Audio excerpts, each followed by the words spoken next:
반갑습니다. 오대영 라이브 오대영입니다. 새 후보의 선거운동 첫 유세지는 대구 경북이었습니다. 그 첫 성적표가 나왔습니다. 오늘 발표된 한국갤럽 조사 결과 TK에서 이재명 후보 34%, 김문수 후보 48%, 이준석 후보 6%로 나타났습니다. 지난 대선 때 이재명 후보는 TK에서 22.76%, 윤석열 후보는 73.9%를 얻었습니다. 지금 대구 경북 민심이 심상치 않다는 분석들이 나오는 이유입니다. 홍준표 전 대구시장을 설득하기 위한 이른바 설득조가 하와이로 갈 예정입니다. 홍 전 시장은 오지 말라고 했고 정치 포스팅도 중단하겠다고 밝혔습니다. 윤석열 전 대통령의 탈당은 어려울 거라는 전망이 우세해 보입니다. 김문수 후보가 부정적이고 권성동 원내대표 등 친윤 지도부도 인위적 탈당은 안 된다는 취지의 입장을 밝히고 있습니다. 단도직입에서 짚어보겠습니다. 오늘의 출연자를 소개해드리고 이수진 앵커의 브리핑으로 시작하겠습니다.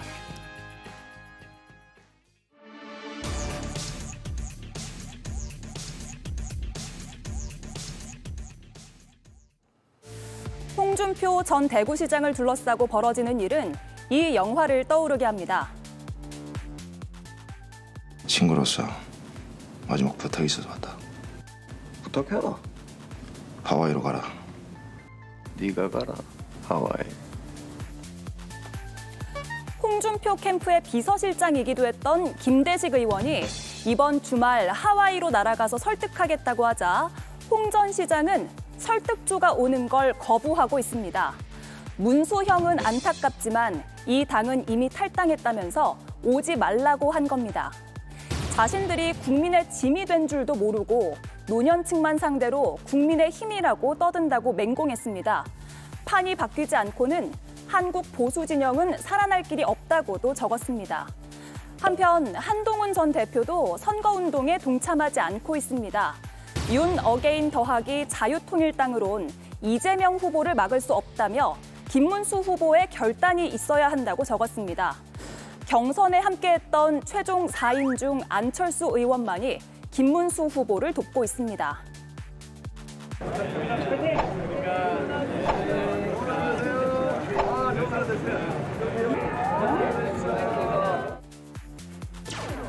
얼마 전 김 후보가 대구 경북에 갔을 때도 지역 의원들이 유세에 함께하지 않았고 만찬에는 딱 한 명이 와서 김 후보와 독대를 하게 됐다는 웃지 못할 이야기가 전해지고 있습니다. 대선이 18일 남았는데 국민의힘의 불협화음이 계속되고 있습니다. 네, 김문수 후보 측이 하와이 설득조를 파견한다는 소식 오늘 오전부터 굉장히 뜨겁습니다. 홍준표 캠프의 비서실장을 지낸 김대식 의원이 갈 예정이라고 하는데 그런데 출발하기도 전에 홍준표 전 시장은 오지 못하도록 조치 바란다라는 지지자의 댓글에 대해서 오지 말라고 했다. 문수형은 안타깝지만 그 당은 이미 탈당했다. 이런 입장을 밝혔습니다. 이런 단호함에도 불구하고 김대식 의원은 하와이로 가겠다라고 지금 이야기를 하고 있는 상황입니다. 김문수, 홍준표 후보가 전화 통화하면 될 일이 아닌가 싶은데 이렇게 파견까지 보내야 되는 상황일까요? 어떻습니까?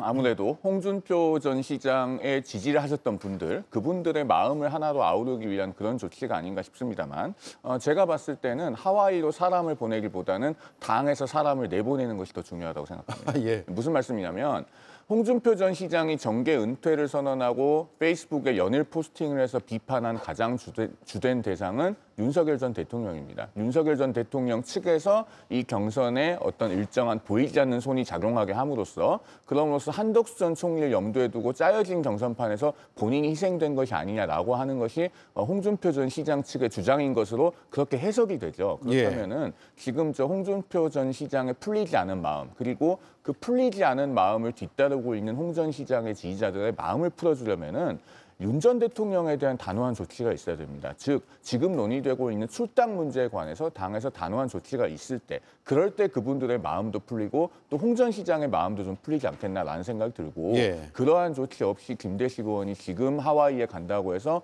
과연 한 사람이 가서 두 사람이 돌아올 수 있을 것인가? 저는 그 가능성은 냉정하게 봤을 때 좀 회의적으로 봅니다. 예, 홍준표 전 시장뿐만 아니라 한동훈 전 대표도 대통령의 탈당 문제를 매듭지어야 된다는 입장을 밝히고 있습니다만 여전히 김문수 후보는 그런 입장에 굉장히 좀 멀리 떨어져 있는 상황인 것으로 보입니다. 자, 하와이 설득조. 예, 민주당에서 어떻게 보고 있습니까? 그러니까 하와이까지 보내는 이유는 당신이 안 도와줘서 졌다. 그렇기 때문에 당신 탓이다. 이게 이제 이 가설 하나가 있고요. 예. 두 번째로는 사람이라도 보내서 입이라도 막아야, 혹은 페이스북에 쓰는 것이라도 중단을 시켜야만 본인들의 어떤 선거에 이 방해가 되지 않는다라는 판단을 한 것이고, 그렇게 해서 보낸 겁니다. 문제는 지금 쌍권 지도부가 행했던 경선 이 과정 자체가 완전히 오염되도록 치러지지 않았습니까? 특히나 한덕수로 시작해서 한덕수로 끝났던 그 경선, 그 모멸감을 가지고 몇 억씩 내가면서 후보들이 뛴 겁니다. 예. 그 과정에서 굉장히 큰 실망감을 당연히 가졌을 것이고, 홍준표 전 시장의 경우는 이번이 첫 번째가 아니에요. 두 번째, 지난번 윤석열 전 대통령과의 대통령 선거 경선에서도 지금 이제서야 명태균 씨 건으로 해서 계속해서 사례가 나오고 있습니다만 여론이 조작됐다는 거 아닙니까? 그 여론 조작된 경선 결과로 인해서 여러 가지 수치들이 뒤틀리기 시작했고, 사실상 대선을 윤석열 전 대통령에게 헌납했다. 이러한 마음가짐이 분명히 본인에겐 있을 겁니다. 예. 그런 과정에서 지금 홍준표 전 시장을 구구절절히 설득을 해도 모자란 판에 권영세 전 이 비대위원장이 뭐라고 했습니까? 완전히 인성운운하면서 이 자존심마저 다 뭉개버렸단 말입니다. 그렇기 때문에 김대식 의원은 홍준표 전 의원의 측근으로 알려져 있는데, 아무리 누구를 보낸다 하더라도 그 마음이 풀어질 리가 있겠습니까? 이 과정에서는 홍준표 전 시장뿐만 아니라 한덕수 전 총리, 그다음에 한동훈 전 대표 역시 지금 참여하고 있지 않기 때문에 지금 이 불을 끄기에는 저는 쉽지 않아 보인다, 이렇게 보입니다. 예, 신동욱 국민의힘 선대위 수석대변인은 김대식 의원을 보내는 방법을 논의했다라고 밝혔고요. 당이 홍 전 시장에게 소홀하지 않았나라는 말도 덧붙였습니다. 들어보겠습니다. 홍준표 지사께서 하와이로 가셔서 여러 가지 이제 우리 당에 대한 서운한 말씀을 하고 계시는 건 사실이고, 경선 끝나고 나서 이제 종의 마음의 상처 뭐 이런 부분들을 좀 저희가 위로해 드리고 이런 부분이 좀 소홀하지 않았나라는 생각을 하고, 후보께서도 안타까운 마음을 많이 가지고 계신다. 그래서 김대식 의원이 그쪽 홍준표 캠프에도 있었고 하니 좀 뭐 이런저런 방법을 논의하는 과정에서 그 얘기가 나왔는데 확인된 건 없습니다. 예, 홍 전 시장 최근 국민의힘을 향해서 발언을 굉장히 수위 높게 하고 있고, 지난 8일을 보면 두 사람이 윤석열 데려올 때부터 망조, 천벌받을 것이다. 그리고 이틀 뒤에는 한덕수로 후보 교체 논란, 이 당시죠. 두 사람이, 예, 저는 굳이 거친 표현을 쓰지 않겠습니다. 두 사람이 한밤중 후보 약탈 교체로 자폭했다. 보수가 소멸하고 있다라고 주장을 했고요. 급기야 어제는 30년 전 노무현 전 대통령을 따라서 꼬마 민주당으로 갔다면 의리, 도리, 상식 전혀 통하지 않는 당에서 가슴앓이를 하지 않았을 것이다 라는 말도 남겼고, 그리고 오늘은 국민의 힘을 국민의 짐으로 표현했고요. 사이비 보수라면서 참칭하고 있다라고도 굉장히 매몰차게 비판을 하고 있습니다. 네, 그래도 홍 시장이 정치 포스팅을 이제 대선 끝날 때까지 하지 않겠다라고 이야기를 했으니까 갈지 말지에 대한 결정에 좀 영향을 줄까요, 김성열 위원님?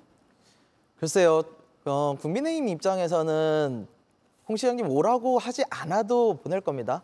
앞에서 잠깐 송영훈 의원이 얘기를 했었습니다만, 지금 국민의힘이 하고 있는 것들을 보면 좀 이해가 안 가는 부분이 있어요. 왜냐하면은 지금 홍준표 시장뿐만이 아니라 사실 당내 통합을 하려면 한동훈 위원장, 한동훈 전 대표, 그리고 한덕수 후보까지도 사실 다 껴안아야 되는 상황인데요.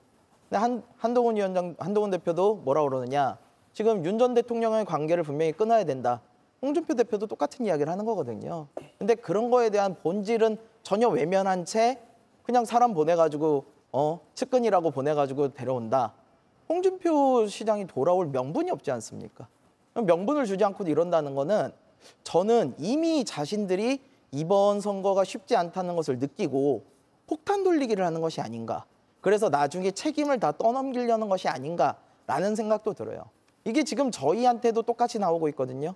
저희 이준석 개혁신당에도 너네가 단일화 안 해서 질 수도 있다라는 식의 사실상 압박을 지금 하고 있는 상황이에요. 예. 근데 이런 식의 폭탄 돌리기를 하는 게 전 이해가 안 가는 게 아직 시간이 남아 있음에도 불구하고 본인들이 이미 자포자기한 상태인 건지 어떻게 하려는 건지 좀 국민의힘이 굉장히 좀 이해하기 어려운 상황에 처해 있다라는 생각이 듭니다. 예.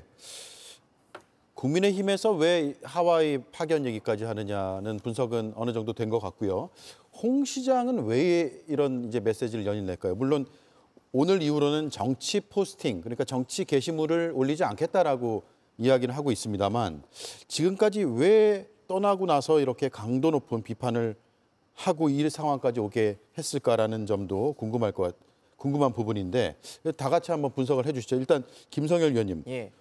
홍 전 시장 가장 최근에 만난 사람이 이준석 후보 아니에요? 마지막에 출국할 때 만났으니까. 예, 그때 제가 같이 가서 예. 홍 전 시장님을 뵀는데요. 그전에 제가 대구시장 할 때도 사실은 찾아뵀었어요. 그때 저희 허은하 당대표랑 같이 가서 찾아뵀었는데 그때와는 전혀 다른 모습이었어요. 그때만 해도 이 정치에 대한 의욕이라든가 시정에 대한 이런 굉장히 강한 의지를 드러내셨었거든요.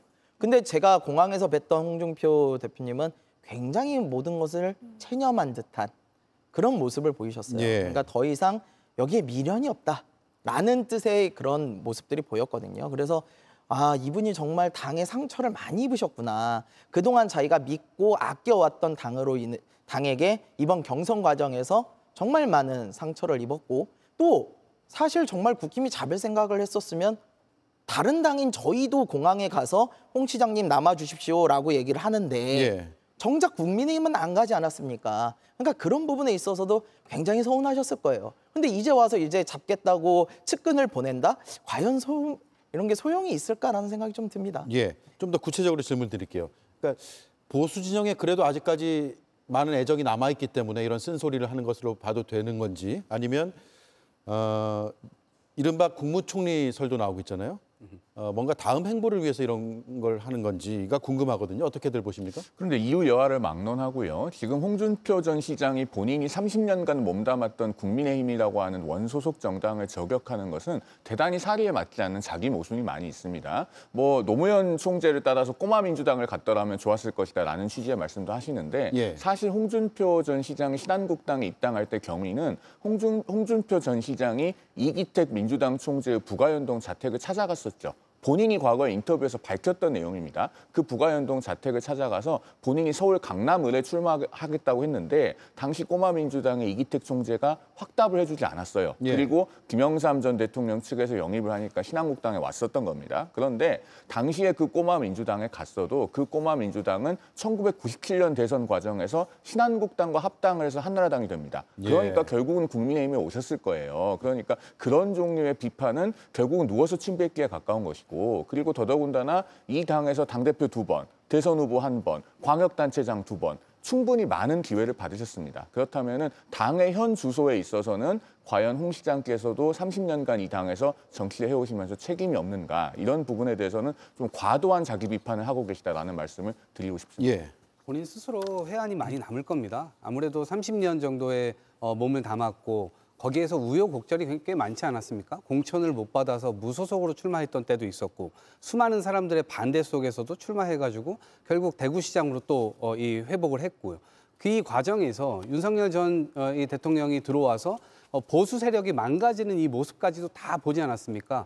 검찰이 야당을 공격할 때 결국 김건희 여사라든가 이런 쪽은 다 빼주고 결국 이 형평도 맞지 않는 그런 가운데 국가기관들이 검찰뿐만 아니라 감사원도 그랬고요, 권익위도 그랬고요.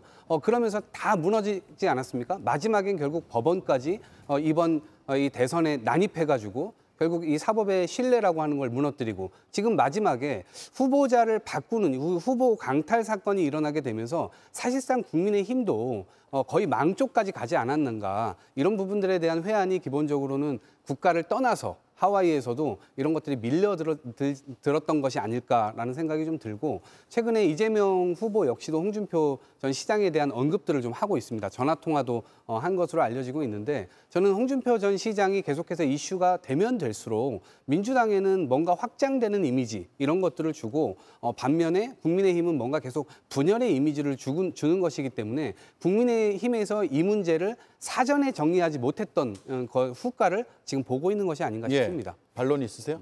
홍준표 전 시장 문제는요. 사실 국민의힘에서 홍준표 전 시장 개인의 의사결정과 홍준표 전 시장을 지지하셨던 분들의 마음을 얻는 문제를 좀 분리해서 대해야 된다고 생각합니다. 그러니까 제가 앞서도 말씀드렸듯이 결국에는 홍 전 시장을 지지하셨던 분들의 마음이 풀어지지 않는 요인은 윤석열 전 대통령에게 있는 겁니다. 그 부분에 관해서 당이 명징한 결단을 내릴 때 지지자들의 마음이 풀려서 하나로 화합할 수 있을 것이다라는 말씀을 드리는 것이고 그럼에도 불구하고 홍 전 시장의 마음이 풀리지 않는다면 그것은 정치인 개인의 문제입니다. 앞서서 말씀드렸듯이 당에서 그동안 많은 기회를 누리셨던 분이 몸담았던 당을 앞장서서 비판하는 것 국민들께서 보편적인 정서로 봤을 때 그렇게 온당하다고 보지 않으실 것이다라는 말씀을 아울러서 드립니다. 예. 자, 홍준표 전 시장은 이 정도로 다루고요. TK 지역의 유세에 김문수 후보가 굉장히 공을 들였는데 그 유세에 국민의힘 의원들이 보이지 않았다. 이런 언론 보도가 나왔습니다. 한번 띄워주시죠. 중앙일보의 보도입니다. 그리고 지난 13일 대구 경북 선대위 발족식에 김석기, 권영진, 김영동, 유영아 의원이 불참했다라고 해서 불참한 얘기까지도 함께 보도가 됐고 만찬에는 한 명만 왔다. 현역 의원이 한 명만 왔다. 유세 중 김 후보의 지역 의원들과의 만찬에 대부분이 개인 사정으로 불참을 했다. 김 후보가 모 의원과 단둘이 식사를 하기도 했다. 네. 107명의 국민의힘 의원 중 10명은 15일 오전까지 페이스북에 김 후보 유세 등 선대위 활동과 관련된 게시물을 한 건도 올리지 않았다라는 자체 분석까지도 담은 기사 내용인데 실제로 저런 정서들이 당에 있나요? 그런데 제가 봤을 때는요. 저런 분석은 좀 과한 것 같습니다. 국회의원들의 SNS 활용도가 또 의원 개개인마다 편차가 있을 것이고 예. 앞서 저희가 서두에서 갤럽 지지율 이야기 잠깐 다뤘습니다마는 대구 경북으로 지금 이재명 후보가 적극적으로 동진해오는 양상 아니겠습니까? 그러면 그런 상황에서 국민의힘의 대구 지역 또 경북 지역 현역 국회의원들이 한가롭게 후보 주변에서 저녁 식사나 함께 하고 있겠다라고 하는 것도 사실은 상황과 맞지 않습니다. 예. 현장에 나가서 한 표라도 더 끌어올 생각을 해야죠. 그런 점에서 만찬에 참석한 국회의원 숫자가 몇 명인가 저는 지금 이것 따질 때는 아니라고 생각합니다. 다만 지금 국민의힘에서 대구 경북에 모여서 유세를 하든 각각 흩어져서 유세를 하든지 간에 정말로 그 계엄 이후의 일련의 과정들에서 조금 낙담하고 당으로부터 정서적으로 거리가 이완되어 있는 전통적 지지층에 정말 낮은 자세로 호소를 드려야 됩니다. 저희가 잘못했습니다. 반성합니다라고 하는 메시지를 정확하게 드려야 되고 앞으로 윤 전 대통령과 결별해서 어떻게 당이 당당한 보수의 모습을 되찾을 수 있을 것인가. 이 청사진을 보여드릴 때 대구 경북에서의 지지율도 회복될 수 있을 것이다. 저는 그런 말씀을 당에 대한 고언으로서 드리고 싶습니다. 예. 네, 근데 그래도 선거 기간에 후보를 만나기 위해서 그 지역 의원들이 좀 발벗고 나서서 만나려고 하고 그러지 않나요, 김성열 위원님? 이게 선거 기간에 후보와의 만찬은 단순히 식사 자리가 아니에요.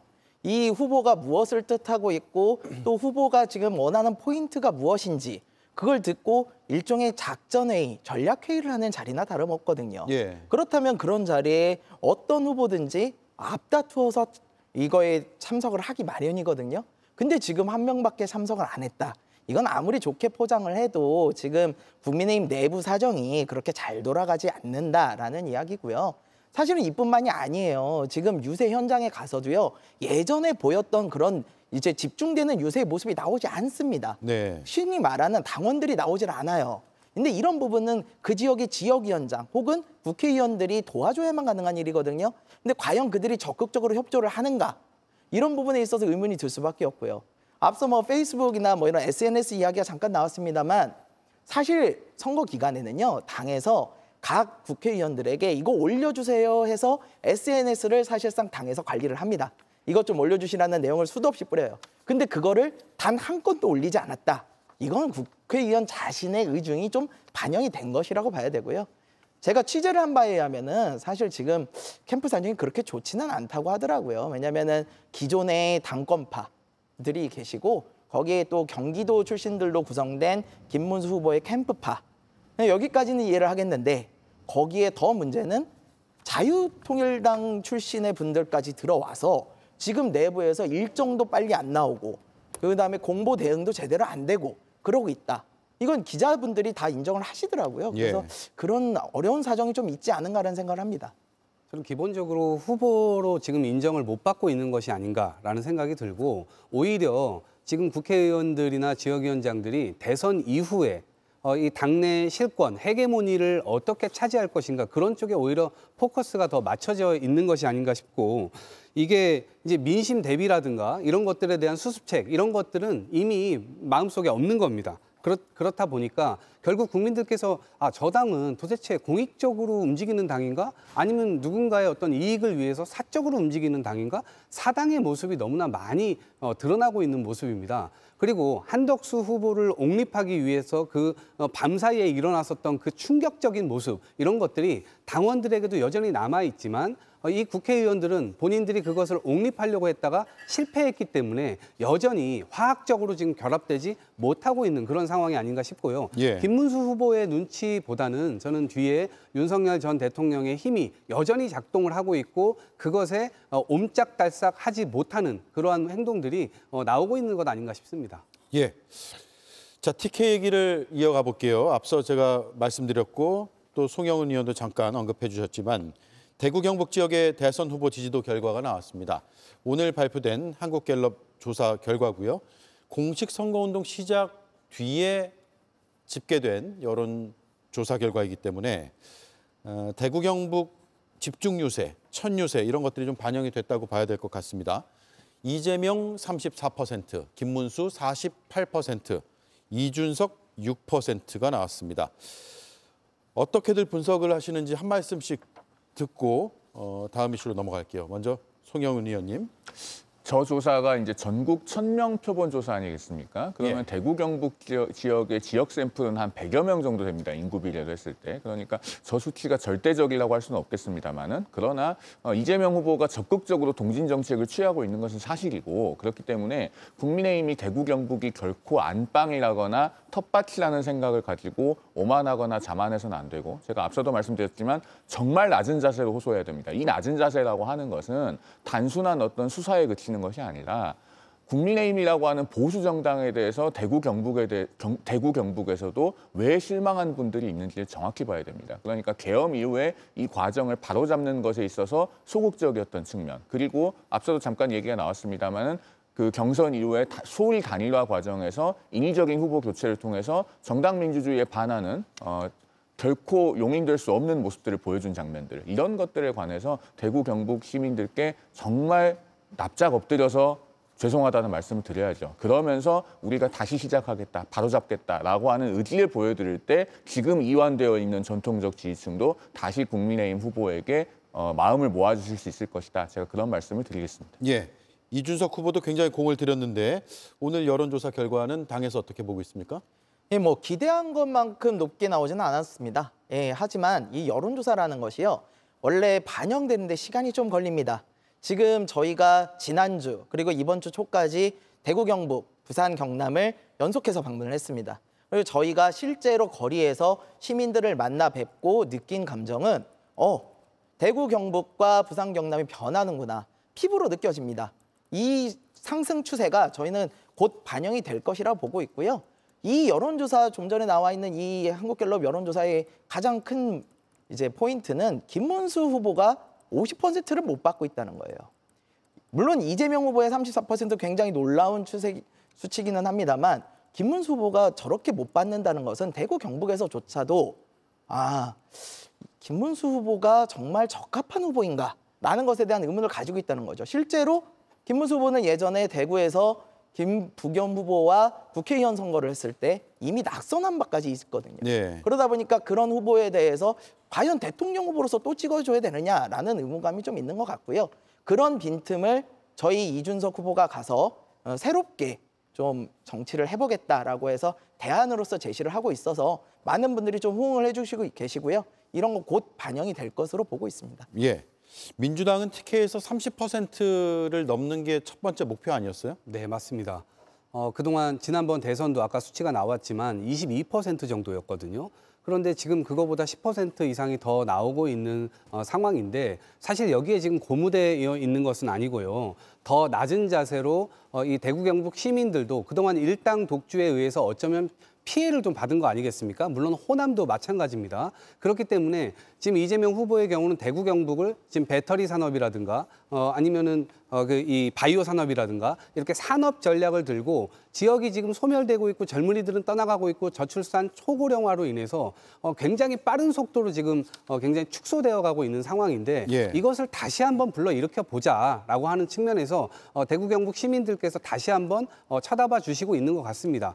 그런 측면에서라면 그리고 이제 좌우라든가 이런 것들을 앞세우는 것이 아니라 좌우 없다. 이제는 정말 우리가 지역 발전을 위해서 혹은 대한민국이 한 계단 더 미래 세대를 위해서 나아갈 수 있는 방안 그리고 정치의 사법화, 사법의 정치화 이런 거 이제 그만하고 실제로 대화와 타협을 좀 복원해서 제대로 된 정치적 이 결과를 한번 만들어 보자. 여기에도 조금 기대 심리가 대구 경북 시민들에게도 있는 것 아닌가 싶습니다. 예. 자, 그리고 오늘 또 눈에 띄는 보도가 하나 있었는데 윤석열 전 대통령이 국민의힘 소속 의원들에게 전화를 돌리고 있다라는 내용이고요. 김문수 후보를 위해서 적극 도와달라, 움직여달라라고 했고 도움이 되면 나도 뭐든지 할 수 있는 것을 하겠다라고 말했다는 것을 취재한 채널A의 보도가 단독으로 나갔습니다. 이런 상황에서 김용태 비대위원장은 여전히 탈당을 요구하고 있고 이번 주말까지 어떻게든 결론을 내겠다라고 말하고 있어서 주말 상황까지 지켜봐야 될 것 같고요. 마지막으로 정당 지지도 조사 오늘 함께 보겠습니다. 민주당이 48%가 나왔네요. 국민의힘 30%, 개혁신당 4%가 나왔습니다. 대선 후보 확정되고 또 최근 시작된 공식 선거운동까지 초반부가 반영이 된 수치로는 볼 수 있겠으나 역시나 이제 정당 지지도도 추세적으로도 봐야 될 필요도 있고 또 절대 수치로도 좀 봐야 될 필요가 있고 또 아직까지 선거운동 기간은 좀 남아있고 이런 점을 감안해서 시청자들께서 판단해 보시면 좋을 것 같습니다. 자, 다음 이슈로 넘어가도록 하죠. 이수지 앵커가 오늘의 유세 요약해서 브리핑을 하겠습니다.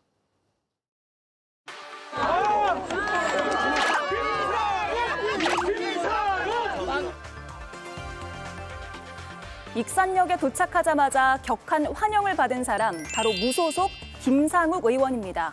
국민의힘을 탈당한 뒤 오늘 이재명 후보의 유세에 함께한 겁니다. 김상욱 의원 어디 있어요? 박수로 환영해 주십시오. 좋았어. 잘했어. 네. 이 비상식은 좀 비상식의 영역으로 밀어내고 이 상식의 영역 안에서 진짜 합리적인 보수와 합리적인 진보가 경쟁하는 그런 정상적인 정치 체제를 만드는 거 이게 우리가 해야 될 일이고 그 출발도 역시 6월 3일이다 이렇게 생각합니다. 네, 김문수 후보는 오늘 수원 지동시장을 방문했는데요. 옛 경기도청과 멀지 않은 곳이다 보니 도지사 시절의 목격담도 이렇게 나왔습니다. 우리 도지사님 하실 때 수행원 없이 너 혼자 다니시는 걸 제가 뵀어요. 오늘 수행원이 너무 많아서. 그래서 내가 너무 존경해요. 자, 계속 몇 잔 만들어요. 아니야. 네, 소탈한 모습을 칭찬하자 쑥스러워하더니 음료를 여러 잔 주문하는 모습입니다. 이준석 후보는 천안에 있는 대학 캠퍼스를 찾아서 학식 투어를 이어갔습니다. 이 후보는 이번 주말에 진행될 방송 토론이 변화의 시작이 될 거라고 말했습니다. 저는 어느 시점에나 티핑 포인트가 있다고 생각합니다. 이제 김문수로 이재명 후보에 견제를 할 수 없다고 판단한 나이가 있는 전통적 보수층이 합리적인 판단을 할 때입니다. 네, 오늘도 뜨겁게 유세를 하고 있는 후보들의 목소리를 정리해봤습니다. 예, 오늘 여러 곳을 다 후보들마다 돌고 있는데 이재명 후보와 김문수 후보는 이순신 장군 언급을 했습니다. 비슷한 취지의 언급이기도 했고 조금 다른 부분도 있고요. 또 이준석 후보는 김문수 후보와 같은 지역에서 또 유세를 하는 그런 상황입니다. 시청자들께서 판단하시기 제일 좋은 것은 역시나 후보들의 발언을 직접 들으시는 걸 텐데 저희가 압축해서 한 1분 정도로 준비를 했습니다. 바로 보고 이어서 대담을 이어가겠습니다. 이 한 사람으로 인해서 그렇게 많은 변화가 있다. 똑같은 조선 수군을 가지고 아니 훨씬 더 숫자도 적고 많이 망가진 전함들 12척 가지고 이순신은 23연승을 했잖아요. 조선을 구했지 않습니까? 근데 원균 뭐 했어요? 술 먹고 맨날 놀다가 누구처럼? 아, 그 사람이에요? 몰라. 네. 대한민국이 어려울 때는 반드시 충청도가 나서서 구했죠. 우리 총무공께서는 절대 절망하지 않고 아직까지 12척이나 있습니다.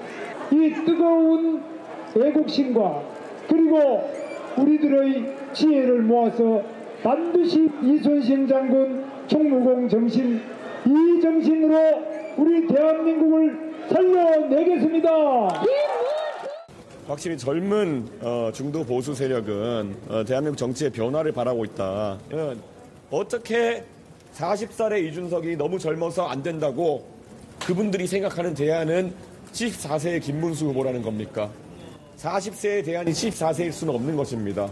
저는 젊음으로 승부할 수 있는 그런 판가리를 한번 했으면 좋겠습니다. 네, 차례로 짚어보죠. 먼저 이재명 후보는 오늘 전북 익산에서 군산으로 갔다가 전주, 정읍까지 가는 일정으로 선거운동 닷새째를 보내고 있습니다. 무엇보다도 김상욱 무소속 의원과 합동 유세했던 게 눈에 띄네요. 네, 저 현장에서 굉장히 짧은 연설을 했거든요. 근데 저 개인적으로는 김상욱 의원을 지난 일요일 날 짧게 만나서 점심을 먹었는데요. 예. 그때 했던 얘기가 있어요. 자신이 뭔가 거취를 위해서 지금 움직이고 있는 게 아니다. 첫 번째 단계는 뭐냐면 일단 계엄이라든가 탄핵이라든가 민주주의와 법치, 이 원칙, 보수가 갖고 있었던 것을 망가뜨렸던 부분들에 대해서 자신이 성찰과 반성을 해야 된다. 이게 1단계다. 예. 그리고 두 번째가 지금 이 대한민국이 처해 있는 여러 어려움들, 이거를 어떤 리더십으로 과연 끌고 나갈 수 있을 것인지 그때 고민하고 있다고 그랬거든요.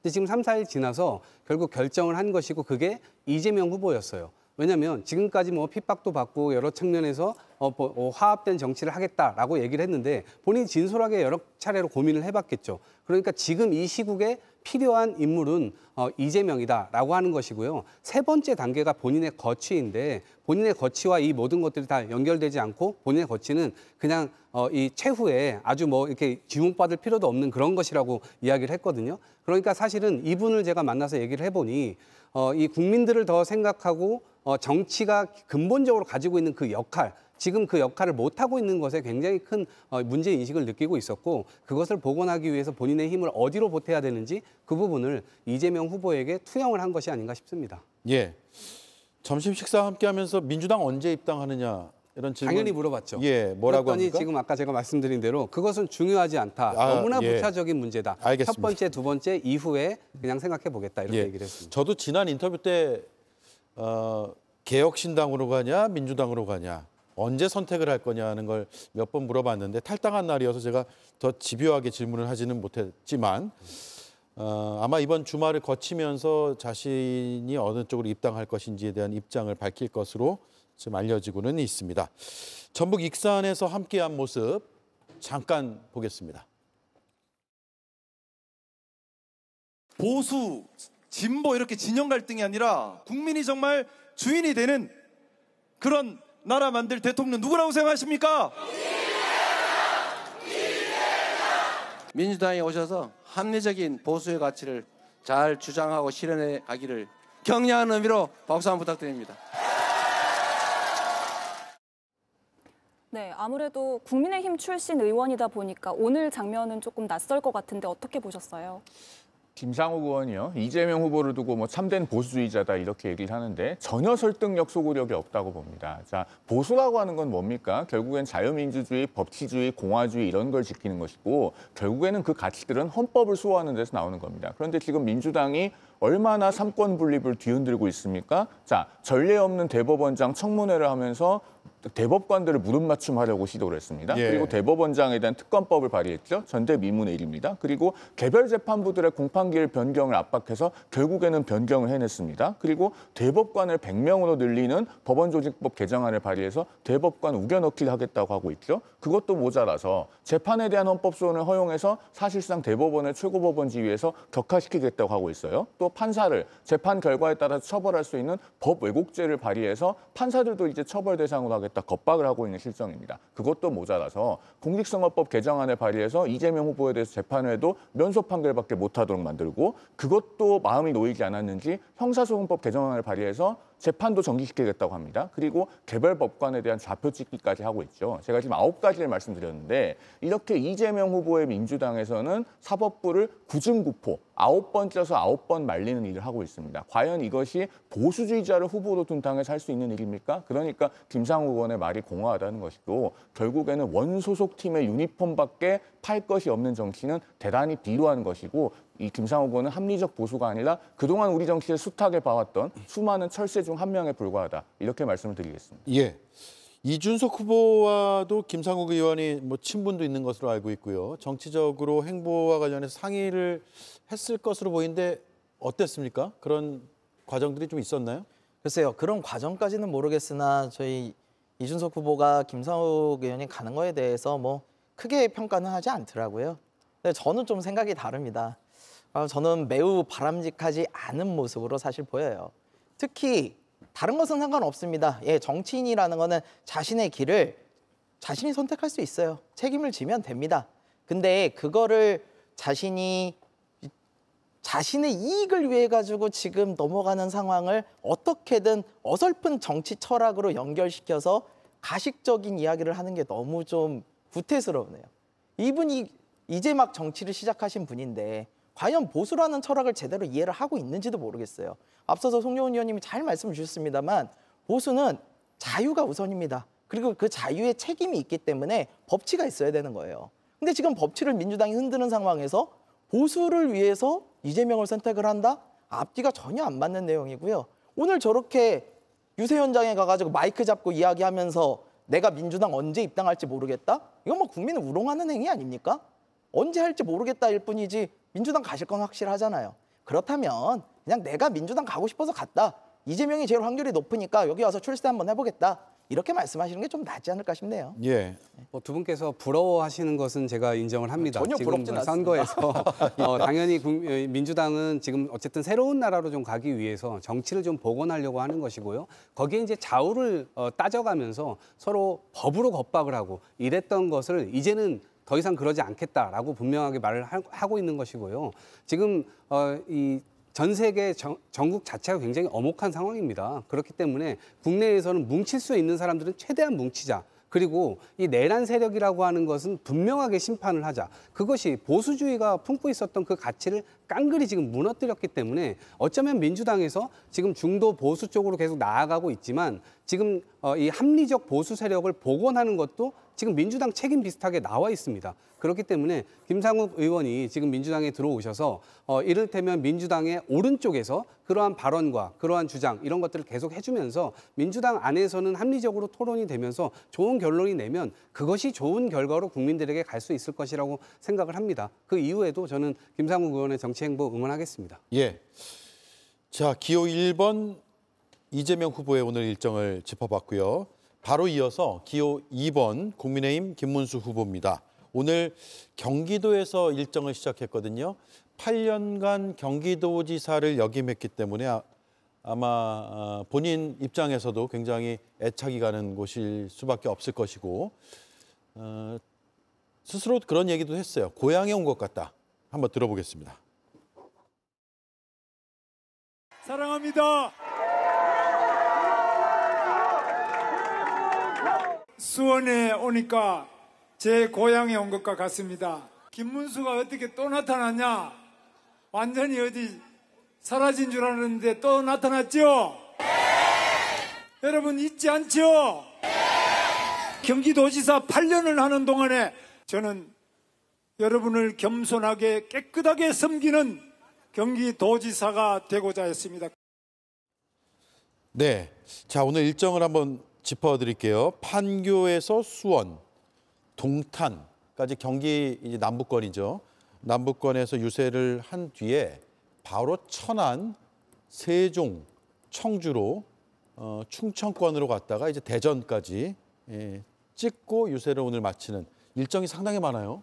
김문수 후보의 지금 상황으로서는 아마 더 많은 지역을 다니고 싶었을 겁니다. 그만큼 추격이 절실한 상황이고 저 동선을 보면 일단 판교부터 출발하지 않았습니까? 예. 김문수 후보가 경기도지사 8년을 하면서 나름의 업적이 굉장히 많은 정치인입니다. 특히 판교 테크노밸리의 기초는 김문수 경기도지사 시절에 다 다져졌다고 할 수 있고 그다음에 GTX 역시 김문수 후보 때 기초가 닦인 것 아니겠습니까? 그런 점에서 사실은 판교, 동탄 이런 곳을 찾은 것이 다 장소의 정치학으로서 중요한 의미가 있는 겁니다. 사실 그 김문수 후보가 여러 가지 또 경기도지사 시절에 과거 뭐 도지사입니다라고 하는 그 119 전화 때문에 구설수에 오르기도 했지만은 지사로서의 업적은 분명히 많이 있는 분이기 때문에 본인이 경기도지사를 4년 했던 이재명 후보에 비해서 같은 행정구역에서 훨씬 더 업적이 많다는 것을 좀 적극적으로 부각해 나가면은 또 경기도 표심에 소구할 수 있는 부분이 있지 않을까 이런 생각이 듭니다. 예, 2006년부터 2010년, 2010년부터 14년까지 두 번 재선을 했고요. 자, 뭐 하실 말씀 있으시면 자유롭게 해주시죠. 글쎄요, 지나가는 그 동탄이나 수원이나 지금 이 젊은 분들이 굉장히 많이 있으셨을 것도 같고 또 나이 드신 분들도 같이 계셨을 것 같은데 김문수 후보께서 지금 경기도지사를 할 때 그때 당시 사셨던 분들은 많지 않을 것 같습니다. 거기가 다 신도시다 보니까 새로운 곳에서 유입되신 분들이 많이 형성이 돼서 그 도시가 된 곳들이잖아요. 그러니까 김문수 후보가 잊지 않죠라고 얘기를 했었던 것은 기억에 애초부터 없는데 이것이 서로 통하지 않는 얘기다 이런 생각이 들고 특히나 경기도 같은 경우에는 지난 대통령 선거에서 민주당이 패배했지만 바로 이 직후에 바로 치러진 지방선거에서 저희들이 승리한 지역입니다. 젊은 사람들이 굉장히 많이 유입되고 있고 새로운 활력이 많이 돌고 있는 이런 곳이기 때문에 특히나 지난번 경기도지사로 이재명 후보 역시도 경기도지사로 굉장히 큰 성과들을 만들어 왔고 그렇기 때문에 그 부분에서 본다면 이재명 후보를 훨씬 더 많이 이번에 좀 지지해 주지 않을까 그런 기대를 갖고 있고요. 앞으로도 그런 믿음에 부합하는 그런 정치 행보 이런 것들을 민주당에서 하지 않을까 싶습니다. 저는 개인적으로 경기지사 시절 업적만 놓고 본다면 김문수 지사가 조금 더 많은 일들을 했다라고 생각을 합니다. 앞서 말씀하신 GTX나 판교 그리고 광교까지도 김문수 지사의 업적이 맞아요. 근데 그게 언제입니까? 11년 전이에요. 11년 전 그때 훌륭했던 업적 좋습니다. 근데 그 나머지 10년 동안 뭐 했습니까? 정광훈 목사와 같이 광장에 가가지고 부정선거 외치고 다니지 않았습니까? 지금의 김문수는 그때의 김문수가 아닙니다. 우리가 향수를 가지고 투표할 수는 없어요. 그래서 지금 그때 내가 잘했으니 지금도 잘할 거다라는 이야기는 먹히지 않는다고 보고요. 정말 김문수 지사가 일을 잘할 거라면 지금이라도 늦었지만 그래도 공부를 하셔서 AI라든가 블록체인이라든가 이런 본인이 정치할 때는 없었던 이런 새로운 것들에 대해서 본인의 입장이나 정책을 명확하게 얘기를 해주셔야 될 거예요. 그런 걸로 어필을 하셔야지 내가 왕년에 잘했다. 이런 게 먹히는 시절은 지나갔다고 생각합니다. 그런 부분에 대해서 김문수 후보도 나름대로 많이 준비하고 있는 걸로 알고 있고요. 모레 18일에 또 1차 TV 토론이 있지 않습니까? 그런 장을 통해서 충분히 김문수 후보가 준비된 모습을 보일 거라고 생각합니다. 잠깐 속보가 들어왔어요. 검찰이 이철규 국민의힘 의원 아들 부부 마약 투약 혐의로 기소를 했다는 소식이 속보로 들어왔습니다. 그동안 수사는 계속 이어져 왔고요. 아들 사건이 먼저 이제 불거지고 아들 부부로 확대가 된 상황이었는데 검찰에서 기소를 했다는 것이 공식적으로 알려져서 속보로 전해드리겠습니다. 자, 그리고 이준석 후보의 오늘 일정으로 넘어갈게요. 서울에서 시작했고요. 천안, 홍성, 그리고 다시 천안. 천안, 홍성, 천안. 좀 특이한 일정이네요. 아무래도 이제 충남 지역에서 저희는 이제 지역위원장들이 좀 약하다 보니까 조직력도 좀 약하고 그래서 많이 사람이 모이시는 데 위주로 좀 유세를 할 수밖에 없는 상황입니다. 예. 또 이제 저희가 천안을 처음에 갈 수밖에 없었던 거는 저희 단국대 학생들이 학식 먹자라고 지금 이준석 후보와 함께 점심을 먹는 프로그램을 신청을 해놨기 때문에 저희가 저기를 2번 중복해서 갈 수밖에 없었던 그런 뭐 내밀한 사정은 좀 있고요.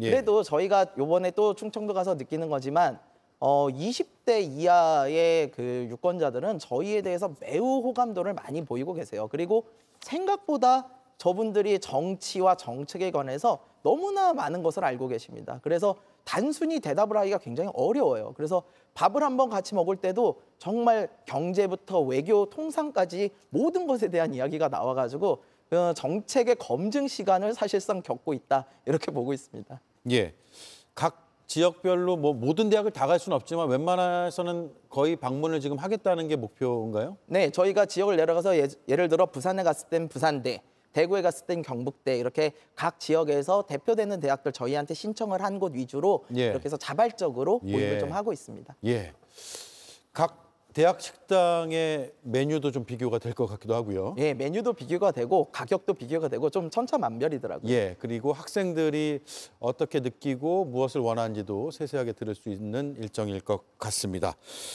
자, 이 시각의 후보들은 어디에 있는가를 준비된 영상이 있으면 한번 보여주시고요. 네, 이동 중인 후보들이 많아서 지금 유세는 딱 진행은 되고 있지 않다고 하네요. 제가 정리만 해드리겠습니다. 5시 50분부터 이제 시작을 해서 이재명 후보는 6시 30분에 전북 정읍시에서 유세를 할 예정이고요. 정읍역 광장에서 유세를 펼친다고 합니다.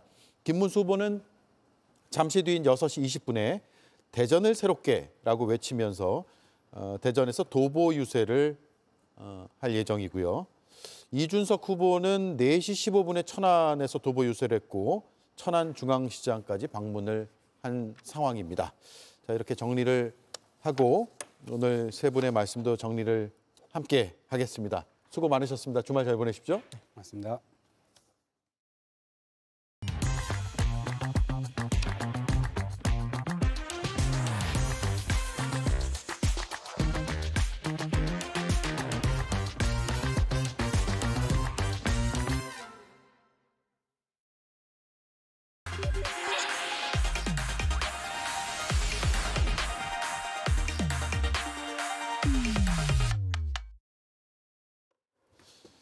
네, 오대영 라이브의 간판 코너 단도직입을 시작하겠습니다. 정치 고수 두 분 나와 있습니다. 김병욱 민현주 전 의원입니다. 어서 오세요. 네, 안녕하세요. 예, 자, 오늘 다룰 내용이 참 많습니다. 이수진 앵커가 먼저 브리핑을 하겠습니다.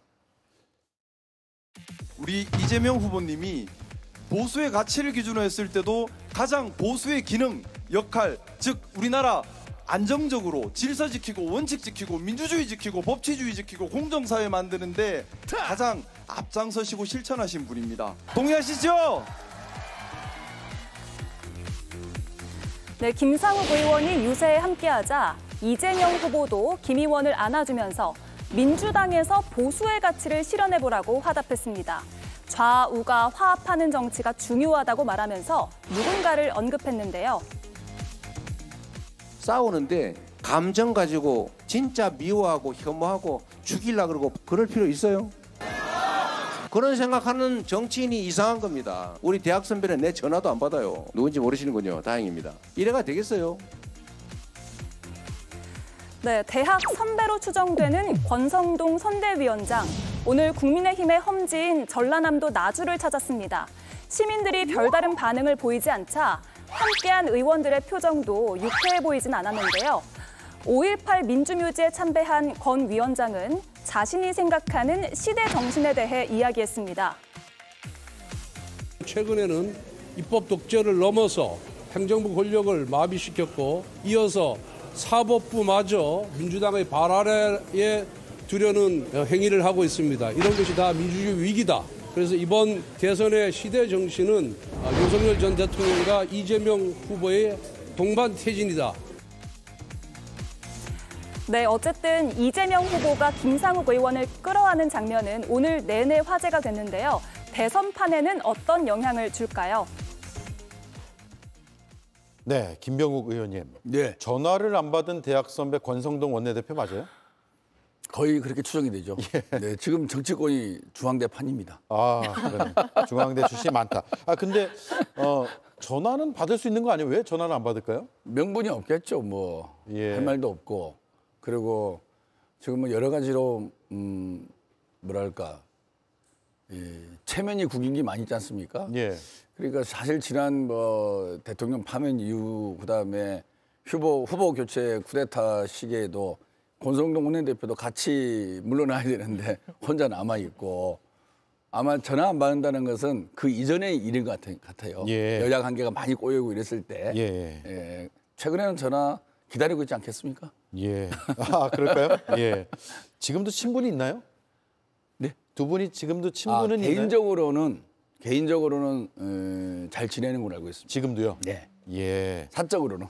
사적이 근데 전화도 지금은 예. 그러니까 대통령 탄핵 이후는 좀 다르겠죠. 예. 그 전에 여야 관계가 꼬였을 때는 뭐 전화 정도는 하는 관계로 알고 있습니다. 예. 오늘 저 발언을 듣고 굉장히 궁금했습니다. 아직도 잘 지낼까 안 지낼까 이 부분. 예. 어쨌든 김병욱 의원의 추측은 지금은 오히려 전화를 하고 싶을 것이다. 권성동 원내대표가. 자, 김상욱 의원 얘기로 가볼게요. 오늘 바로 입당을 하지 않고 네. 함께 유세는 했어요. 네. 유세하면서 입당 소식도 같이 알릴 수도 있는데 왜 입당은 하지 않고 한 2, 3일 정도 더 시간을 두고 판단하는 것처럼 보이게 했을까요? 저는 뭐 김상욱 의원하고 개인적인 친분이 없어서 예. 뭐 이런저런 이야기를 해보지는 못했지만 기사에 나는 거나 아니면 당 안팎의 이야기를 들어보면 김상욱 의원이 일단 국민의힘에서 뭐 거의 외톨이로 지냈다라는 건 이미 다 알려진 사실이고요. 예. 특히 윤석열 대통령의 그 탄핵 국면에서 국민의힘의 동료 의원들에게 전혀 지지를 받지 못해서 굉장히 힘들어했다라는데 문제는 김상욱 의원이 소위 말해서 보수의 텃밭이라고 하는 곳에 지역구를 두고 있어요. 울산 지역이죠. 울산 지역도 국민의힘이 다 텃밭은 아닌데 그중에서 김상욱 의원의 지역구에 국민의힘 지지층들이 굉장히 결집하는 상황인데 김상욱 의원 입장에서는 당의 기조에 윤석열 대통령에 대한 전 대통령에 대한 당의 기조에 동의하지는 못해서 그 당에 남아있을 수는 없지만 예. 사실 지역구 주민들의 여론을 무시하지는 못할 겁니다. 그래서 오늘 보니까 뭐 입당도 안 해서도 그런 것도 있고요. 민주당의 그 점퍼도 입지 않았더라고요. 옷도 입지 않고 그냥 양복 입고 나와서 이재명 대표의 지지 발언은 하되 입당을 안 하는 거는 아무래도 지역구 국회의원으로서 지역의 여론, 민심을 좀 신경 쓰는 거 아닌가라는 생각이 드는데 그래서 저는 개인적으로 김상욱 의원이 국민의힘을 탈당하고 민주당을 가든 개혁신당을 가든 무소속으로 남아있던 건 본인의 정치적 선택이라고 생각을 하는데요.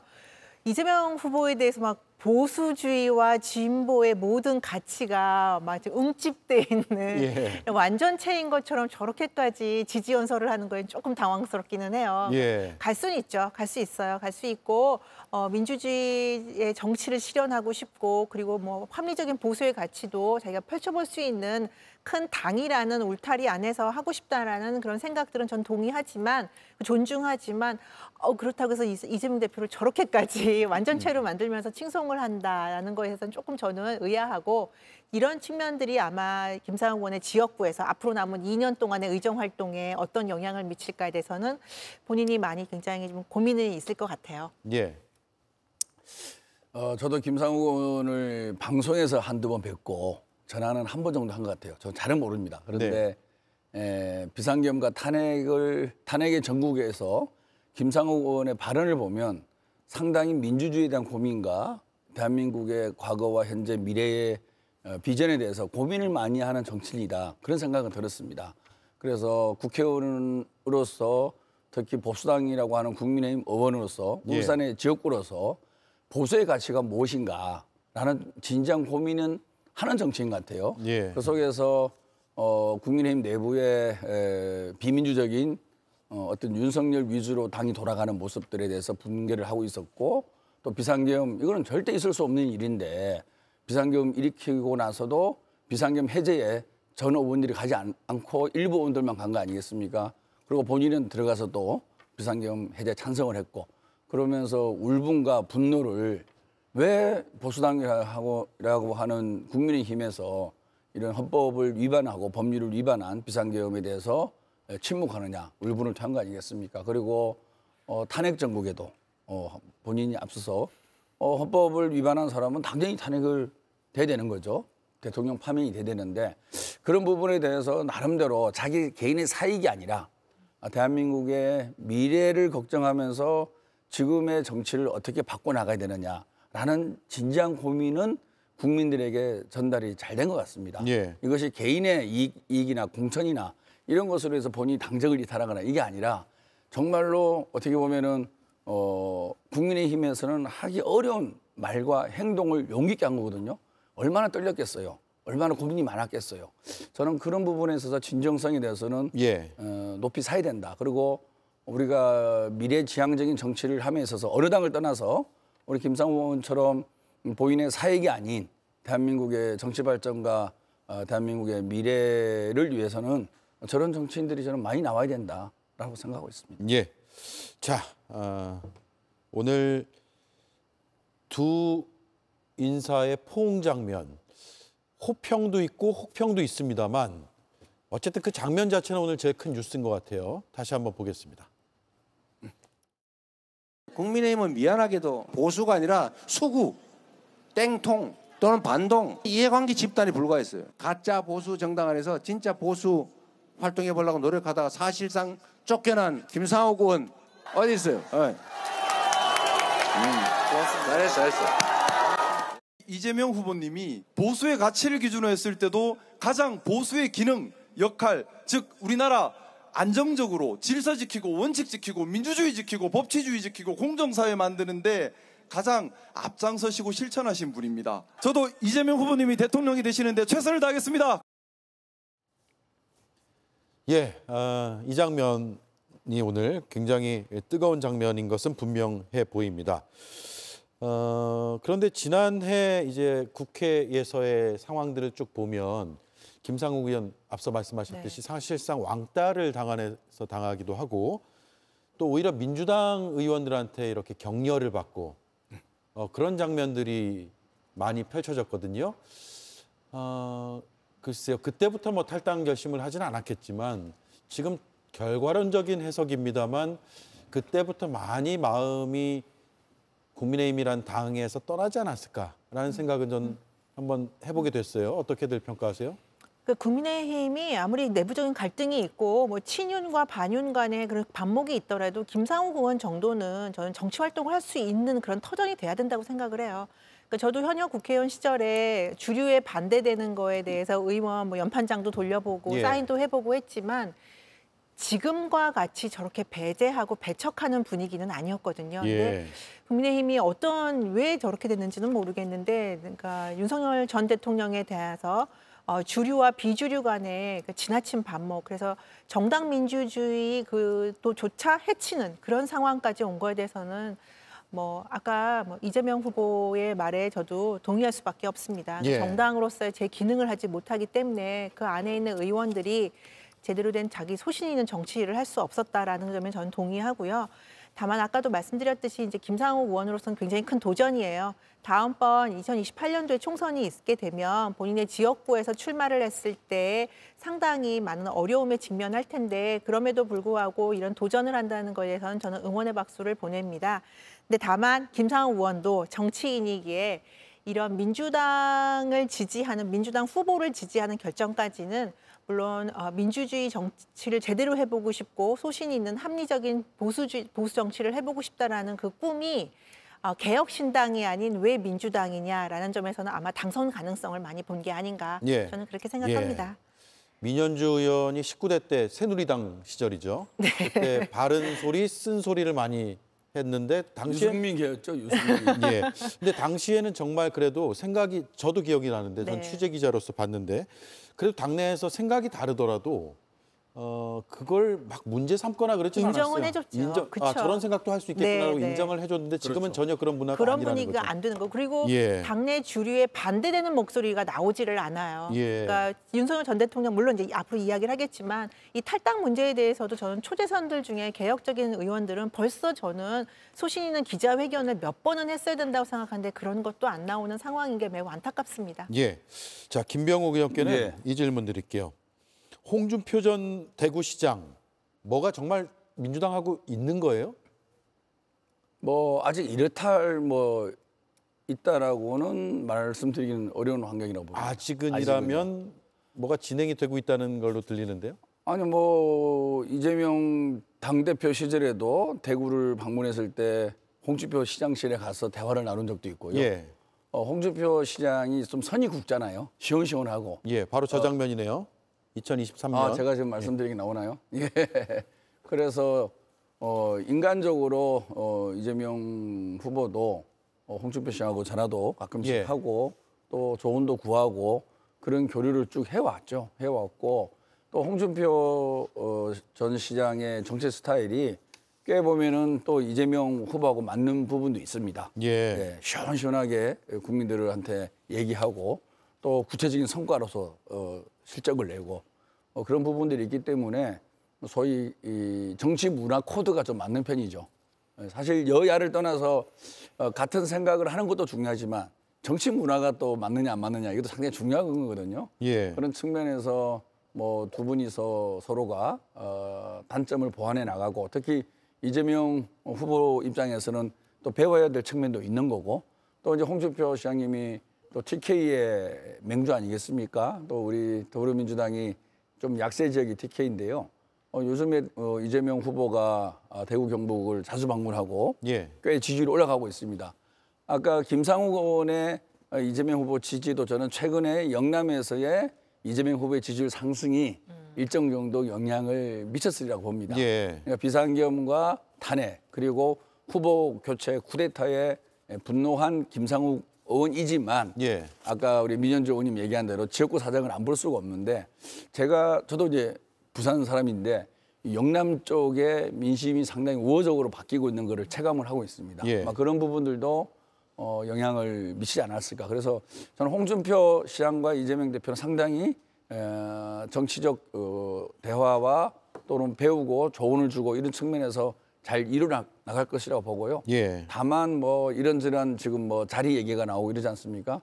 그거는 뭐 아직까지는 아주 예. 섣부른 얘기라고 봅니다. 예. 왜냐하면은 무슨 이 정치라는 게 뭐 이런 게 있잖아요. 정치라는 게 세력과 세력이 결합했을 때는 뭐 총리 얘기라든지 등등이 나올 수 있는 거 아니겠어요?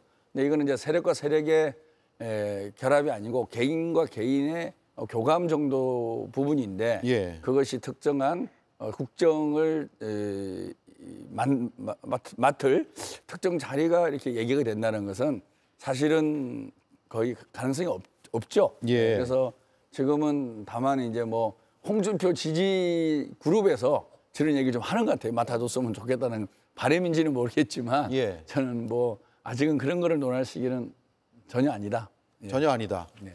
제 생각에도 홍준표 전 시장이 총리 제안이 있었다 하더라도 받으실 것 같지는 않고요. 예. 그리고 근데 민주당 내에서 아이디어 차원은 있을 수 있다고 생각을 해요. 제가 듣기로는 뭐 홍준표 전 시장뿐 아니라 유승민 전 대표라든지 여러 보수 진영에서 개혁적인 목소리를 냈던 분들에 대해서 영입이라든지 아니면 같이 손을 잡고 정치를 하는 것이 어떠냐라는 아이디어가 나왔다라고 듣고 있는데 예.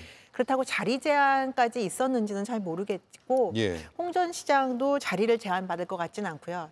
제가 보는 홍 전 시장님의 최근에 이 정치 행보, 그 글쓰기죠. 페이스북에 글 쓰는 걸 보면 내부의 개혁의 동력이 없다고 생각을 하는 것 같아요. 그래서 외부의 힘에 의한 국민의힘 개혁이 필요하다. 근데 그러기 위해서 이재명 후보에게 힘을 실어주는 그런 발언들을 조금 하는 것이 아닌가. 그리고 홍 전 시장을 도왔던 그 단체들이 이재명 후보 지지 선언을 한 것이 아닌가라는 생각이 드는데 사실은 외부의 힘에 의한 국민의힘 개혁이 된다 그러면 너무 서글픈 거죠. 예. 집권 여당까지 했던 당이 스스로 개혁하지 못하고 외부의 힘에 의해서 개혁을 당한다는 건 너무 서글프고 비참한 일이라서 국민의힘이 거기까지는 안 가기를 바라는 마음이고요. 예. 홍 전 시장님도 저는 보니까 민주당의 이재명 후보의 이런 제안과 통합의 이런 것들을 좀 즐기는 거 아닌가. 예. 저는 그 정도로 봅니다. 하와이에서 즐기고 있다. 예. 알겠습니다. 자, 여론조사를 잠깐 언급하셨으니까 오늘 나온 여론조사 제가 정리만 짧게 해드릴게요.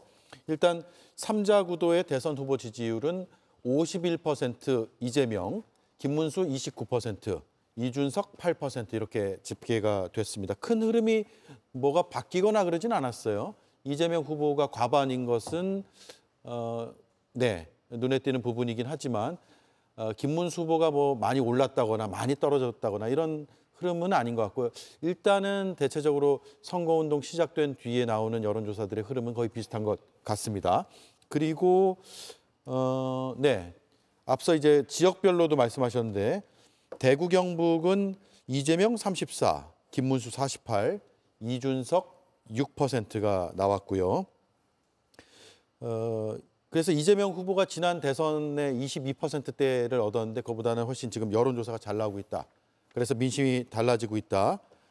이렇게 분석들을 하고 있고 또 저희가 그래픽으로 만들진 않았습니다만 부산, 울산, 경남에서는 이재명 41%, 김문수 39%, 이준석 6%가 나왔어요. 같은 조사에서요. 이재명 후보가 좀 높은 수치가 나왔어요. 물론 오차 범위라는 게 있기 때문에 뭐 누가 앞선다라고 많이 앞선다 이렇게 표현하기는 어렵겠습니다. 숫자 자체는 41% 이재명, 39% 김문수 이렇게 나왔습니다. 그래서 대구 경북 넘어서 부산, 울산, 경남도 조금 과거와는 양상이 좀 달라지고 있다는 점 제가 짚어드리면서 다음 이슈로 넘어갈게요. 네, 윤석열 전 대통령의 탈당 문제를 짚어볼 텐데 이에 앞서서 채널A 보도에 따르면 윤석열 전 대통령이 국민의힘 의원들에게 전화를 돌리고 있다는 거예요. 네. 김문수 후보를 적극 도와라. 필요하면 나도 뭐든 할 것이다. 라는 것인데 전화를 받은 의원들이 꽤 있으니까 기사가 나올 수밖에 없었겠죠. 왜 전화를 돌릴까요? 지금 당에서 탈당 얘기도 나오는데. 제가 볼 때는 이걸 이제 해석을 하는 거를 언론에 오늘 이 보도가 나온 다음에 윤석열 전 대통령이 대선을 돕기 위해서 어떻게든 대선에서 더 높은 지지를 받기 위해서 노력하는 거다라고 그렇게 해석을 하는데요. 예. 오늘 아침에 일간지에서도 중앙일보에 나왔지만 TK 유세 때 현역 국회의원 한 명도 없었고 만찬 때 한 명밖에 없었고 네. 이런 얘기들이 나오고 있지 않습니까? 그러니까 당 내에서도 김문수 후보가 외면받고 있다라는 이제 기사들이 나오니까 윤석열 전 대통령이 적극 지원 유세 나왔다라고 재해석을 하시는 분들이 있는데 저는 그것보다는 좀 다른 차원에서 본인이 탈당 여부에 대해서 당내에서 여론이 생겨나고 그리고 밖에 국민의힘 지지층과 무당층에서 탈당해야 된다라는 여론이 세지면서 윤석열 전 대통령이 탈당하고 싶지 않은 것들을 은연중에 내비치는 것이 아닌가. 저는 오히려 그렇게 반대로 좀 해석을 하고 싶습니다. 그렇지 않다면 지금 상황에서 김문수 후보를 돕기 위해서는 윤석열 전 대통령이 조용히 있거나 탈당하는 게 가장 최선의 전략이거든요. 이미 선거가 시작되기 전에 윤 전 대통령의 거취 문제는 정리가 됐었어야 됩니다. 그래서 선거운동이 시작이 되면 더 이상은 윤석열 세 글자가 유권자들이든지 언론에 나오지 않도록 했어야 되는데 지금까지도 국민의힘 관련해서 선거에서 가장 큰 이슈는 윤석열 전 대통령 언제 탈당하는가. 제명되느냐 탈당하느냐 출당시키느냐 이 이슈가 되고 있거든요. 그래서 윤 전 대통령이 정말 김문수 후보를 돕고 싶고 이 대선에서 국민의힘이 선전하기를 바란다면 스스로 탈당하시는 게 가장 큰 전략이다. 긍정 전략이다라고 저는 말씀드립니다. 네, 조금 전 장면 다시 한번 보여주세요. 도움이 되면 뭐든지 할 수 있는 것을 하겠다라고 하는데 제가 여러 차례 이제 방송에서 국민의힘 소속 패널들과 분석을 해보면 도움이 되면 뭐든지 할 수 있는 것을 하겠다라고 지금 윤 전 대통령은 전화를 돌리고 있다고 하는데 아무것도 하지 않는 게 도움이 되는 것이다라고 분석들을 하더라고요. 그렇죠. 윤석열 이름 세 글자가 언론에서 사라지는 게 그나마 국민의힘이 원하는 환경 아닌가 싶습니다. 사실은 친이 쿠데타가 실패하고 나면 윤 전 대통령은 자진 하야를 했어야죠. 자진 하야를 하고 그리고 대국민 사과를 하고 정말로 성찰하고 그리고 모든 정치적 법적 책임을 지겠다.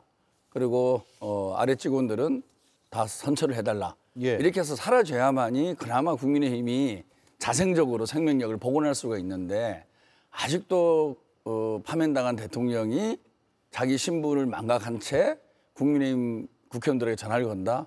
저는 자기 정치 영향력을 계속적으로 유지하려고 하는 수단으로서 전화를 사용하는 것 같아요. 예. 그리고 지금은 사실 뭐 탈당, 출당 이게 정치적으로 이제 의미가 없지 않겠습니까? 이미 저는 버스는 지나갔다고 봅니다. 벌써 수개월 동안 이게 논의가 된 거 아니겠습니까? 그래서 그거는 정치적으로 김문수 후보에게 유리하게 작용하는 거는 이미 저는 효과가 없을 거라고. 탈당을 이제 하더라도 효과가 없을 것이다. 그래서 지금 전화는 자기가 살아있다. 그리고 뭔가 자기에 대한 국민의힘 의원들에 대한 약간 구애 뭐 이런 어떤 느낌으로 전화를 하고 또 사실 이게 언론에 흘린 거 아니겠습니까? 어떤 의원을 통해서. 그거는 이제 윤석열하고 친한 의원이 흘렸겠죠. 그러면서 계속적으로 정치적으로 살아있음을 보여주고 향후의 행보도 정치적 행보를 할 거라는 것을 암시하는 거 그 이상 이하도 아닐 거라 생각하고요. 예. 사실 진정으로 국민의힘을 생각하고 대선 승리를 생각했으면 본인이 정말 모든 것을 다 짊어져야죠. 짊어지고 정말 나의 행동은 잘못된 것이고 더 이상 나 같은 사람이 나타나서는 안 되고 내가 책임을 질 테니 정말 대한민국의 보수를 살려달라. 국민의힘 후보를 지지해달라.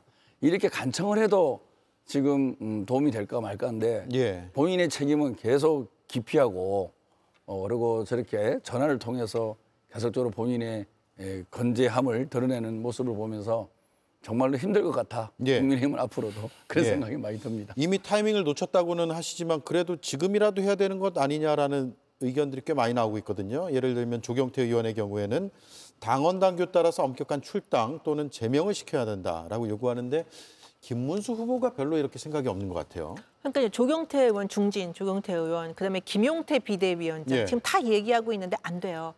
김문수 후보가 중심이 돼야 되는데 사실 김문수 후보도 친윤계의 지지를 받고 있기 때문에 지탱을 해주고 있기 때문에 친윤계의 지도부라든지 주류 의원들이 동의를 해줘야 되는 거거든요.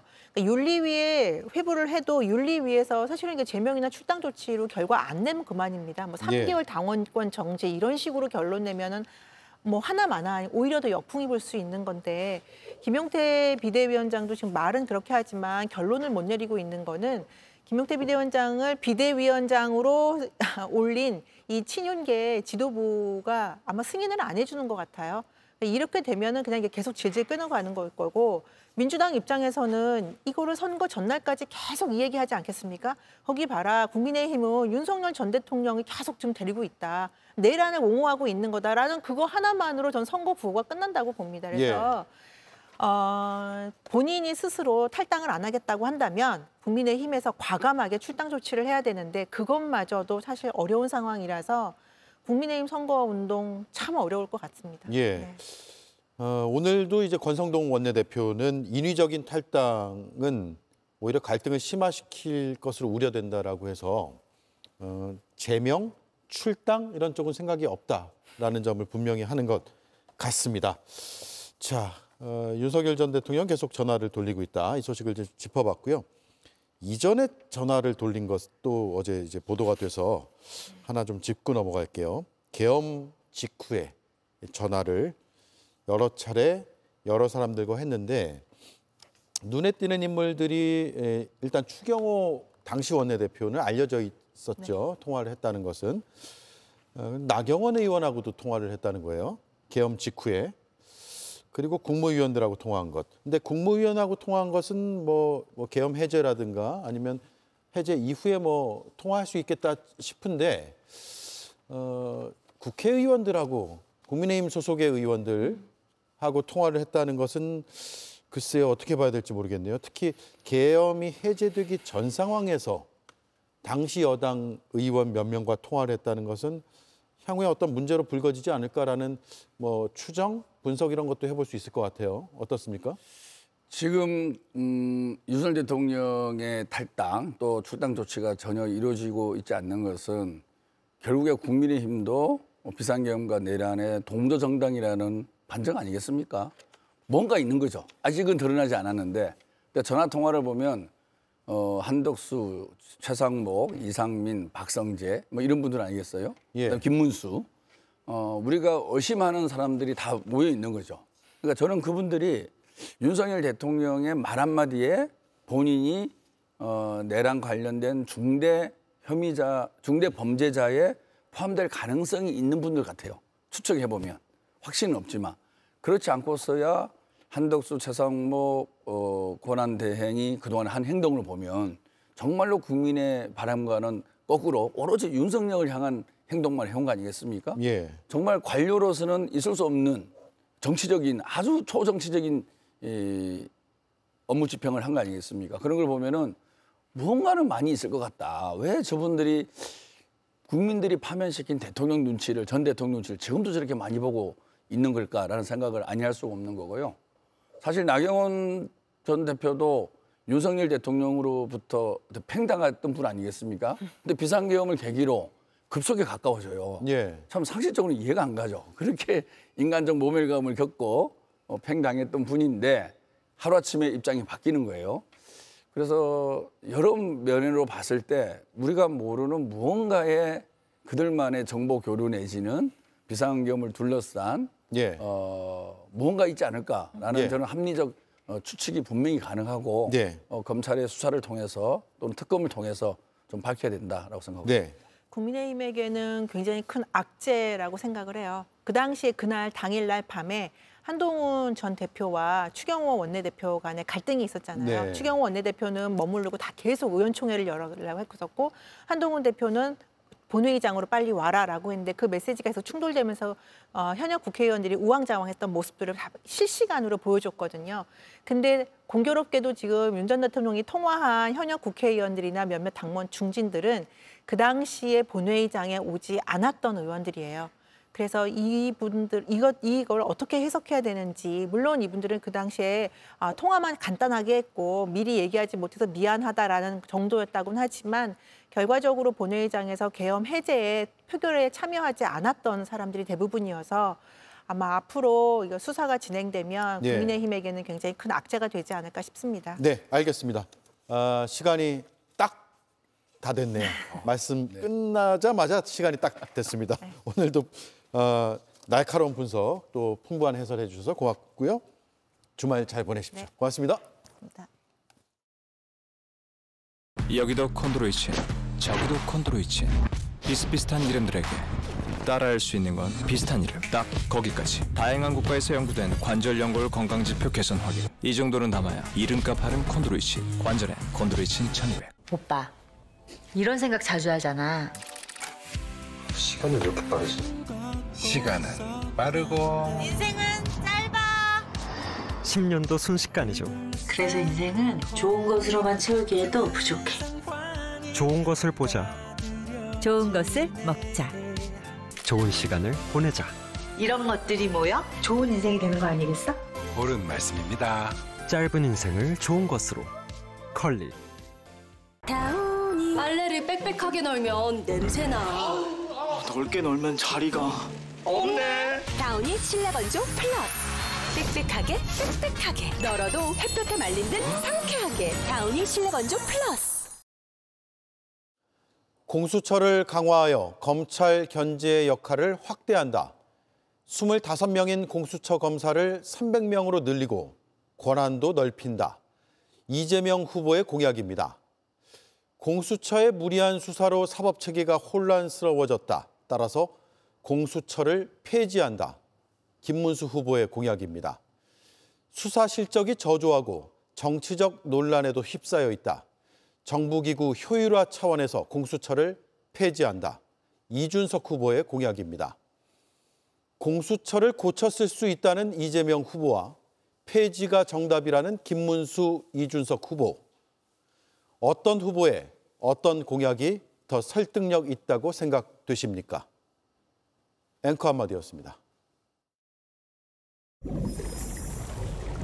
이건 그냥 정수기가 아니에요. 풀터치 기능이 탑재된 정수기죠.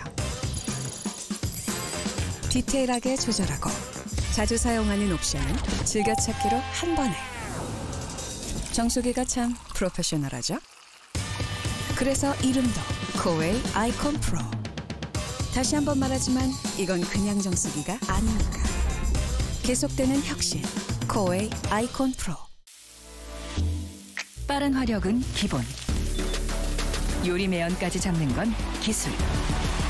오, 공기가 다르네. 새로운 주방 시스템의 탄생. 나비엔 매직. 가스레인지도 나비엔 매직. 디벨로 딥하게 맛있다. 디벨로 향은 내 첫땅. 디벨로 딥하게 맛있다. 디벨로 향은 내 첫땅. 맛있게 딥, 가볍게 로우. 빙그레 디벨로.